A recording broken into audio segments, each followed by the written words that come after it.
Welcome back. Telangana inter board వద్ద ఉద్రిక్తత నెలకొంది. ఇంటర్ బోర్డు కార్యాలయం ఎదుట విద్యార్థులు తల్లిదండ్రులు బైఠాయించారు. ఏబీవీపీ ఆధ్వర్యంలో నిరసన చేపట్టారు. విద్యార్థులను విద్యార్థి సంఘాల నేతలను పోలీసులు అరెస్ట్ చేశారు. ఇంటర్ ఫలితాల్లో అవకతవకలపైనే తెలంగాణ ప్రభుత్వం స్పందించడం లేదని విద్యార్థులు తల్లిదండ్రులు హెచ్ఆర్సీని ఆశ్రయించారు. ఫలితాలు విడుదలైన దగ్గర నుంచి కూడా ఆందోళనలు నిరసనలు కొనసాగుతూనే ఉన్నాయి. ఇంటర్మీడియట్ కార్యాలయం వద్ద మనం ఉన్నాము. పేరెంట్స్ అదేవిధంగా విద్యార్థులు ఇక్కడికి వచ్చి ధర్నా చేస్తూ ఉన్నారు. తమకు లోపలికి అలో చేయాలని చెప్తున్నారు.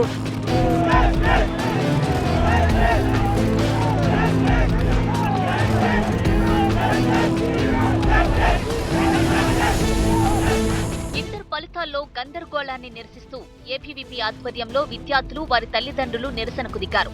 కార్యాలయం ముందు బైఠాయించారు. ఇంటర్ బోర్డు కార్యదర్శిని కలిసేందుకు భారీగా అక్కడికి చేరుకున్నారు. వారికి కార్యదర్శి అనుమతి ఇవ్వలేదు. ఏబీవీపీ కార్యకర్తలను పోలీసులు అరెస్ట్ చేశారు. తమకు జరిగిన అన్యాయంపై అధికారులు స్పందించాలని విద్యార్థులు డిమాండ్ చేశారు. రీవాల్యుయేషన్, రీవెరిఫికేషన్ ఉచితంగా జరిపించాలని, అవకతవకలకు కారణమైన వారిపై కఠిన చర్యలు తీసుకోవాలని పేరెంట్స్, విద్యార్థి సంఘాల నేతలు డిమాండ్ చేశారు. పేపర్స్ ఏం కరెక్షన్ చేసిరు, మొత్తం అసలు బ్లైండ్ గా చేసిరు. పాస్ మార్క్స్ అన్న రావాలి సార్. నేను 60కి 60 అటెంప్ట్ చేశాను. అన్ని సబ్జెక్ట్ లో 60కి 60 అటెంప్ట్ చేశాను. అసలు ఏం మార్క్స్ వచ్చినాయి సార్? అవి కరెక్షన్ చెప్పేమన్నా తక్కువ మార్క్స్ వచ్చినాయి అన్న. ఫెయిల్ 2 సబ్జెక్టులు పోయినాయి అన్న. ఎట్లా మంచి చదివేటోనే 80 మార్క్స్ 80% వచ్చేటానికి 2 సబ్జెక్టులు పోయినాయి. రెండు తీసేసారు. రీకరెక్షన్ చెప్పేమన్నా.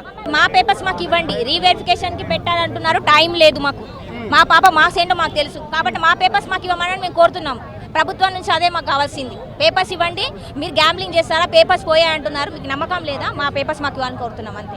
అశోక్ అయితే స్పందించడం లేదు. మేము ఎన్నో మెయిల్లు కూడా పెడతా ఉన్నాం. మా దగ్గర 600 రూపాయలు ఒక్క ఫీజుకి రివాల్యుయేషన్ 600 రూపాయలు తీసుకుంటున్నారు. అంటే ఇంకెంత దోచుకుంటారు? మా దగ్గర ట్యాక్సులు కట్టాలి, ఫీజులు లక్షల్లో కట్టాలి. ఇవన్నీ కట్టి కూడా మా పిల్లల్ని ఫెయిల్ చేయాలి. నీ యొక్క ముడుపులు తీసుకొని గ్లోబల్ నా సంతోత్రాన్ని పేపర్లో చదువుతా ఉన్నాము. ముడుపులు తీసుకొని వాళ్ళకై నువ్వు తొత్తుగా వివరించి ఈరోజు పిల్లల భవిష్యత్తులో ఆటలు ఆడుకుంటున్నావు. వేల మంది, సుమారుగా 20 మంది పిల్లలు చచ్చిపోయినారు. రేపు మా బాబు చచ్చిపోతారు, బాబు చచ్చిపోతారు. ఎవరు బాధ్యుడు? నువ్వు ఇస్తావా? కాంగ్రెస్ ఆధ్వర్యంలో ఇంటర్ బోర్డు వద్ద ధర్నా చేపట్టారు. Congress working president Revanth Reddy, AICC కార్యదర్శి సంపత్ కుమార్, యువజన కాంగ్రెస్ రాష్ట్ర అధ్యక్షుడు అనిల్ కుమార్ యాదవ్ ఆందోళనకు దిగారు. వారిని పోలీసులు అరెస్ట్ చేసి బేగం బజార్ పోలీస్ స్టేషన్ కు తరలించారు. ఇంటర్ బోర్డు అధికారులపై చర్యలు తీసుకోవాలని వారు డిమాండ్ చేశారు.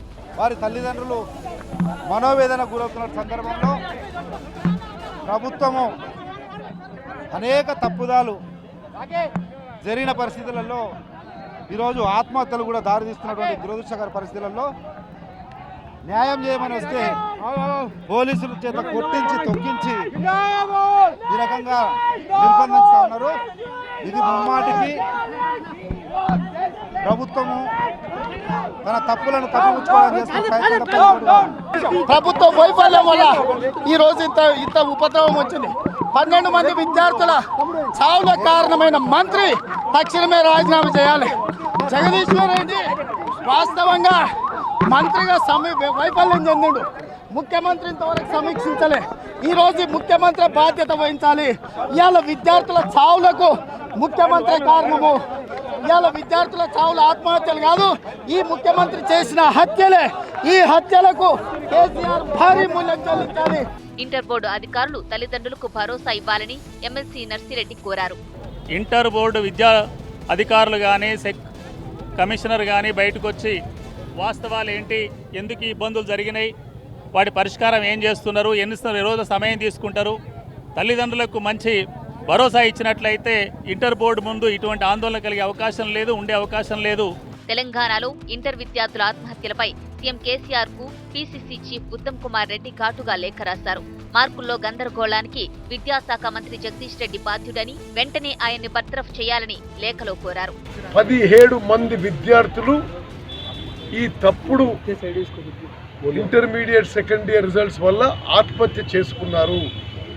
మరి ఎవరు రెస్పాన్సిబిలిటీ టేకప్ చేయాలి దీనికి? రెండో విషయం మాకు తెలుస్తుంది, ఎవరు మిమ్మల్ని ఇంటర్మీడియట్ సెకండ్ ఇయర్ పేపర్స్ అవుట్ సోర్సింగ్కి ఇవ్వమని చెప్పి ఎవరు నిర్ణయం తీసుకున్నారో మంత్రి అయినా సరే, ముఖ్యమంత్రి అయినా సరే, అధికారులైనా సరే వాళ్ళకి తగిన శాస్తి శిక్ష పడాలని చెప్పుకుంటున్నాం. ఇంటర్ ఫలితాల్లో అవకతవకలకు కారణమైన అధికారులను వెంటనే విధుల నుంచి సస్పెండ్ చేయాలని డిమాండ్ చేశారు.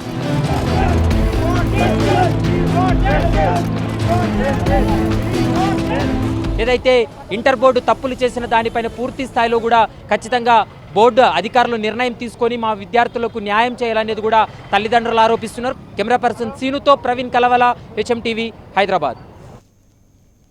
ఇంటర్ ఫలితాలు గందరగోళం పైన ఇటు ప్రభుత్వం అటు బోర్డు దిద్దుబాటు చర్యలు చేపట్టింది. కొన్ని పొరపాట్లు జరిగిన మాట వాస్తవమేనని బోర్డు కార్యదర్శి అశోక్ అన్నారు. విద్యార్థులకు న్యాయం చేస్తామని హామీ ఇచ్చారు. మరోవైపు ఇంటర్ బోర్డు వ్యవహారంపైన నిఘా సంస్థ ప్రభుత్వానికి నివేదికను అందజేసింది. విద్యార్థుల నిరసనలు ఆందోళనలకు ఇంటర్ బోర్డు దిగొచ్చింది. ఇంటర్ ఫలితాల్లో పొరపాట్లు జరిగినట్లు ఇంటర్ బోర్డు కార్యదర్శి అశోక్ అంగీకరించారు. ఎగ్జామినర్ చేసిన పొరపాట్ల వల్ల సమస్య ఏర్పడిందన్నారు. తప్పులు చేసిన వారిపై చర్యలు తీసుకుంటామని చెప్పారు. ఇది OMR ఉంటుంది, పార్ట్ 1, పార్ట్ 2, పార్ట్ 3. ఇక్కడ బబ్లింగ్ చేసేటప్పుడు టెక్నికల్ అది ఓవర్ సైట్ వల్ల అది చాలా పెద్ద తప్పిదమే, చిన్న తప్పిదం కాదు. వారి మీద already we call for explanation, charge memo ఇస్తున్నాము. వారి మీద చర్య తీసుకుంటాం, పెనాల్టీ కూడా వేస్తాం. మా దగ్గర ఒక పద్ధతి ఉంది, తప్పు చేస్తే కనుక వారికి చార్జ్ మెమో ఇవ్వడమే కాకుండా పెనాల్టీ కూడా ఇస్తాం.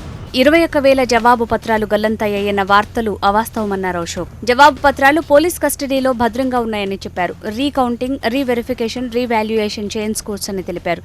రీకౌంటింగ్, రీవెరిఫికేషన్, రీవాల్యుయేషన్ గడువు తేదీల పొడిగింపులపై ఆలోచిస్తామని అశోక్ భరోసా ఇచ్చారు. 1000 పేపర్లు కూడా గల్లంతైందన్నారు. ఏ పేపర్ కూడా గల్లంతు కాదు. ఏ పేపర్ మీద అడిగినా మేము తీసి చూపించడానికి రెడీగా ఉన్నాము, పారదర్శకంగా ఉన్నాము. పోయే సమస్య లేదు. ఎలక్షన్ పద్ధతిలోనే EVM స్టోరేజ్ లాగానే మీ విద్యార్థుల మూల్యాంకనాల పత్రాలు, జవాబు పత్రాలు అందులో భద్రపరిచి ఉన్నాయి. పోలీస్ నిఘా ఉంటుంది, CCTV ఉంటుంది, పోలీస్ పైరా ఉంటుంది. ఒక్క ఆన్సర్ పేపర్ కూడా బయటికి రావడానికి లేదు. కాబట్టి ఏమైనా మిస్సింగ్ అనేది కూడా చాలా తప్పు. మరోవైపు ఇంటర్ ఫలితాలు విద్యార్థుల గందరగోళంపై ప్రభుత్వం సీరియస్ అయింది. ఇంటర్ బోర్డుపై వస్తున్న ఆరోపణలపై వాటి బాధ్యులపై కఠిన చర్యలు తీసుకునేందుకు రెడీ అయింది. నిఘా వర్గాల నుంచి రిపోర్టు తెచ్చుకుంది ప్రభుత్వం. ఇంటర్ బోర్డు ఉద్యోగుల మధ్య ఆధిపత్య పోరు కారణంగానే ఇంటర్ ఫలితాలపై గందరగోళం ఏర్పడిందని నివేదిక సమర్పించింది. ఇంటర్ బోర్డులో జరిగిన అవకతవకలు నిజానిజాలు తేల్చేందుకు కమిటీ వేసింది ప్రభుత్వం. బోర్డులో జరిగిన వ్యవహారాలపై కమిటీ ప్రాథమిక రిపోర్టు ఇచ్చింది. బోర్డు సెక్రటరీ అశోక్, ప్రభుత్వ లెక్చరర్ల సంఘం అధ్యక్షుడు మధుసూదన్ రెడ్డి మధ్య తలెత్తిన వివాదమే ఈ సమస్యకు కారణమని, సోషల్ మీడియా బోర్డుపై అసత్య ప్రచారం చేసింది మధుసూదన్ రెడ్డినని కమిటీ రిపోర్టు ఇచ్చినట్టు సమాచారం. గ్లోబరీనా సంస్థకు ఎటువంటి అర్హతలు లేకున్నా కాంట్రాక్ట్ ఇచ్చారని, బోర్డులో కొందరు ఆ సంస్థకు సహకరించారని మధుసూదన్ రెడ్డి అంటున్నారు. గ్లోబరీనా అనేటటువంటి కంపెనీ ఏదైతే ఉందో అది అర్హత లేనటువంటి కంపెనీ, అది చేతగానటువంటి కంపెనీ, పరీక్షలు నిర్వహించడానికి సామర్థ్యం లేనటువంటి కంపెనీ. కాబట్టి ఆ యొక్క ఇచ్చినటువంటి దాంట్లో ఖచ్చితంగా రాష్ట్ర ప్రభుత్వం విచారణ చేస్తుంది, దానిపైన ఖచ్చితమైన చర్యలు తీసుకుంటుందని చెప్పి నేను భావిస్తాను. ఇది మేము ముందే ఊహించి డిసెంబర్లోనే రాష్ట్ర ప్రభుత్వానికి చెప్పడం జరిగింది ఈ ఫలితాల్లో ఇబ్బందులు వస్తాయని. బట్ అప్పుడు ఉన్న ఎన్నికల వాతావరణంలో రాష్ట్ర ప్రభుత్వం స్పందించే అవకాశం లేకుండా పోయింది. అల్టిమేట్ ఇంటర్మీడియట్ విద్యా కార్యదర్శి ఈ రాష్ట్రంలో ఉన్న 10 లక్షల మంది విద్యార్థులు ఫెయిల్ అయినా పర్వాలేదు, లేకపోతే 10 లక్షల మంది విద్యార్థుల భవిష్యత్తును కూడా పన్నంగా పెట్టి ఈరోజు గ్లోబరీనాను ప్రమోట్ చేయడానికి నిర్ణయించుకున్నాడు.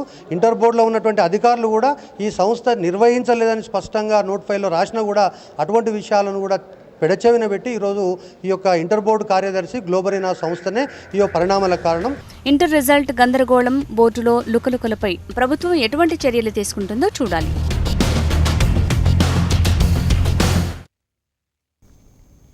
ఇంటర్లో ఫెయిల్ అయినంత మాత్రాన ఆత్మహత్యలు చేసుకోవద్దని విద్యార్థులకు సూచించారు తెలంగాణ విద్యాశాఖ కార్యదర్శి బి జనార్దన్ రెడ్డి. విద్యార్థులకు ప్రభుత్వం అండగా ఉంటుందంటున్న జనార్దన్ రెడ్డితో మా ప్రతినిధి Sadiq face to face. Inter ఫలితాల తర్వాత విద్యార్థుల్లో గందరగోళం, అదేవిధంగా విద్యార్థి సంఘాలు, అదేవిధంగా రాజకీయ పార్టీలను కూడా విద్యా బోర్డు పైన, అంటే ఇంటర్మీడియట్ బోర్డు పైన కూడా చాలా విమర్శలు వస్తున్నాయి. అయితే ప్రభుత్వం ఏం చేస్తుందన్న పైన కూడా ఒక విమర్శ వస్తున్న నేపథ్యంలో ప్రభుత్వం తరపున మనతో మాట్లాడడానికి విద్యాశాఖ కార్యదర్శి బి జనార్దన్ రెడ్డి గారు, IAS గారు ఉన్నారు. అని తెలుసుకుందాం. సార్, ఇంటర్మీడియట్ బోర్డు ఫలితాలు వెలువడించాక అనేకమైన విమర్శలు వస్తున్నాయి. ప్రభుత్వం తరపున, విద్యాశాఖ తరపున మీరు ఎటువంటి చర్యలు తీసుకుంటున్నారు? ఒకటోది, వ్యక్తిగతంగా ఎవరైతే దరఖాస్తు ఇచ్చారో ఆ దరఖాస్తులను క్షుణ్ణంగా పరిశీలించి అదే రోజు పత్రికాముఖంగా ప్లస్ ఇండివిజువల్స్ కూడా జవాబు ఇవ్వడం జరుగుతుంది. అట్లాగే పత్రికలలో, ఎలక్ట్రానిక్ మీడియాలో కానీ, ట్విట్టర్లో కానీ, లేకపోతే ప్రింట్ మీడియాలో కానీ వచ్చినటువంటి అంశాలన్నీ ప్రతిరోజు క్రోడీకరించి వాటి మీద సమగ్రంగా విచారణ చేసి సాయంత్రం ఒక బులెటిన్ కూడా రిలీజ్ చేయడం జరిగింది. ప్లస్ ఇక ప్రముఖంగా ఇంతమూలు ఒక నవ్య అనేటువంటి విద్యార్థి లాస్ట్ ఇయర్ టాపర్, ఈ ఇయర్ ఫెయిల్ అయింది అనేటువంటి అంశంలో వెరిఫై చేసి సేమ్ డే నాడు స్క్రూటనైజర్ అండ్ దాని ఎవాల్యుయేటర్ అండ్ స్క్రూటనైజర్ ఓఎంఆర్ షీట్లో బబ్లింగ్ చేస్తున్నటువంటి క్రమంలో అది కరెక్ట్ చేయలేదు. అందుకోసమని దాన్ని రెక్టిఫై చేసి ఆ రోజే ఇవ్వటం జరిగింది. అట్లాగే వాళ్ళకి ఎవరికైతే సస్పిషియస్ అంటే ఇన్ ద సెన్స్ నాకు రావాల్సిన మార్కులు రాలేదు లేకపోతే ఫెయిల్ అయినాను అని భావించినటువంటి వాళ్ళు రీకౌంటింగ్ కానీ రీఎవాల్యుయేషన్ కానీ దరఖాస్తు చేసుకునేటువంటి ప్రక్రియ ప్రారంభమైంది. అది 25వ తారీఖు వరకు ఇంకా చేసుకోవచ్చు. ఒక వారం రోజులు చేసుకున్నటువంటి ఒక వారం రోజులనే రీకౌంటింగ్ రిజల్ట్స్ ఇవ్వటం, రీవెరిఫికేషన్ కూడా సాఫ్ట్ వాళ్ళకు స్కాన్ చేసి కాపీ ఇవ్వటం కూడా జరుగుతుంది. బోర్డులో మొత్తం కూడా అవకతవకలు జరిగాయి. సాఫ్ట్వేర్ సంబంధించిన గ్లోబరీని కానీ గతంలో సెంటర్ ఫర్ గుడ్ గవర్నెన్స్ ఇవ్వకుండా ఈసారి ఇది ఇచ్చారు. దానివల్లనే గందరగోళం అయిందని కూడా అటు విద్యార్థి సంఘాలు అంటున్నాయి, ఉద్యోగులు తల్లిదండ్రులు అంటారు, విద్యార్థులు అంటున్నారు. దానిపైన ఒక గవర్నమెంట్ ఒక టెక్నికల్ కమిటీని TSTS Telangana state technology services MD ఆధ్వర్యంలో NIT అండ్ IIT ప్రొఫెసర్ను ఒక 3 మెంబర్ కమిటీగా వేశారు. 3 డేస్లో వాళ్ళు వెరిఫై చేసి రిపోర్ట్ ఇస్తారు. ప్రభుత్వం కూడా స్పందించింది. ప్రభుత్వం మొత్తం దీనికి సంబంధించి దానిపైన కూడా 3 మెన్ కమిటీ ఎంక్వైరీ చేస్తుంది. బాధ్యులపైన కఠిన చర్యలు తీసుకుంటామని కూడా జనార్దన్ రెడ్డి గారు అంటున్నారు. అదేవిధంగా విద్యార్థులు ఆత్మహత్యలు పాల్పడకుండా భవిష్యత్తుకు ఆలోచించాలి. సప్లిమెంటరీ ఎగ్జామ్స్ ఉన్నాయి. అదేవిధంగా ఈ రీవాల్యుయేషన్ రీకౌంటింగ్ పెట్టుకునేందుకు కూడా అవకాశం ఉంది. అందుకోసం చిన్న తప్పులను చూసి మొత్తం బోర్డునే తప్పుదో పట్టించడం సరికాదని కూడా జనార్దన్ రెడ్డి గారు అంటున్నారు. కెమెరా ప్రమోద్తో కలిసి సాదిక్ HM TV హైదరాబాద్.